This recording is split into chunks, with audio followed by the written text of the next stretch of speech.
12 मासरे 13 पर्व चालू रही बेले ओडिया कार्तिक मासरे राई दामोदर व्रत अनेक महत्व रही जमापड़ी।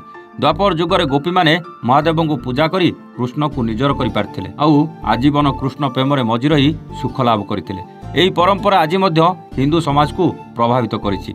एही कार्तिक मासरे दैनिक लक्ष लक्ष भक्त समागम हेउतबारु हबिशाळी सरकार पक्षर व्यापक व्यवस्था ग्रहण करा जायछि।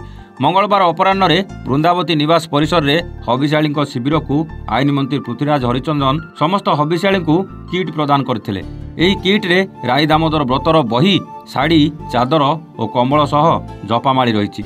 यह कार्यक्रम में सांसद संबित पात्र, पुरी विधायक सुनील महांती, पिपिली विधायक आश्रित पट्टनायक, सत्यवादी विधायक ओम प्रकाश मिश्र, जिलापाल दिव्यज्योति परिडा, आरक्षी अधीक्षक प्रतीक सिंह और पुरी मंदिर प्रशासन अधिकारी अरविंद पाड़ी प्रमुख उपस्थित थिबा बेले सूचना और लोकसंपर्क उपनिर्देशक संतोष कुमार सेठी मंच परिचालना करथिले। मंत्री और प्रशासनिक अधिकारी माने प्रणिपात करी हबिशाळी आशीर्वाद भिक्षा करथिले।